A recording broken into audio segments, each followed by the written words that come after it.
Que l'on fût gaulliste ou non, que l'on se soit battu à ses côtés ou qu'on l'ait combattu, chaque Français s'est senti orphelin de celui qui, durant 30 ans, a partagé la vie dans le temps des espérances, comme au milieu des pires épreuves que la France n'ait jamais traversées dans son histoire.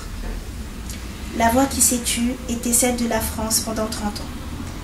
Et chacun comprit dans le silence du deuil qu'une page de l'histoire venait de se tourner, mais que son enseignement perdurait. Comme l'a dit Romain Gary dans La nuit sera calme, la culture n'a aucun sens si elle n'est pas un engagement absolu à améliorer la vie des hommes.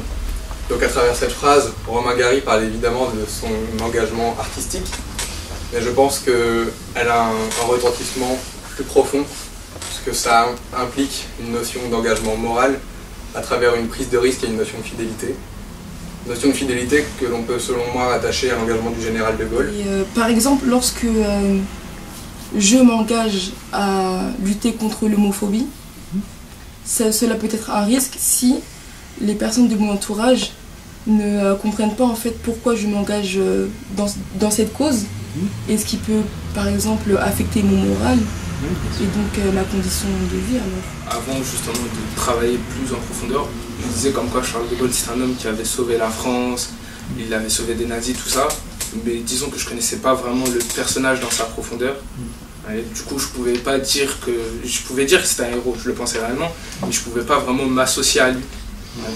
Du coup, maintenant que je connais le personnage, tout ce qu'il a vécu, tout ce qu'il a fait, je peux vraiment me dire fier de faire partie du pays qu'il a su sauver aujourd'hui. Avant les ateliers, je savais que j'étais une citoyenne française et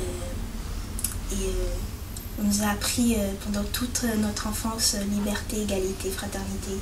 Mais moi, en tant que femme et noire, je n'avais jamais compris ça. Même si la liberté, l'égalité, la laïcité et la valeur de la France, je n'avais jamais compris. Jusqu'aux ateliers où on est parti à Colombier des églises, nous avons compris l'engagement de Gaulle et ça a été...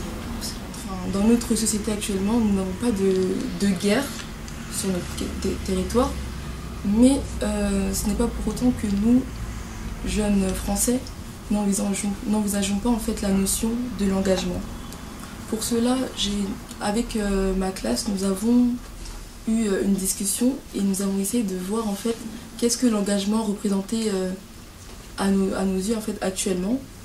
Par exemple, pour nous, en fait, c'était le fait de ne pas se résigner, d'affirmer son opinion, la défendre et le faire, que ce soit sur le court terme ou sur le long terme. Comme moi, mes amis, les personnes qui participent à ce projet, qu'on aille montrer qu'on peut faire, qu'on sache faire autre chose et qu'on quitte un peu tous ces clichés, entre guillemets, qu'on essaye de mettre sur la banlieue, tout ça. Pour ma part, je suis tout à fait d'accord avec Stéphane Hessel sur l'idée qu'il est plus compliqué de trouver un engagement aussi retentissant et impressionnant que celui des résistants aujourd'hui. Mais je suis cependant convaincu qu'il y a désormais plus de causes possibles d'engagement, que ce soit dans l'humanitaire, dans l'écologie ou même dans la politique. Son action force le respect et l'admiration et nous pousse à agir. Mais un engagement peut être aussi moins prestigieux que celui de Gaulle. L'engagement n'est pas réservé à des hommes hors du commun.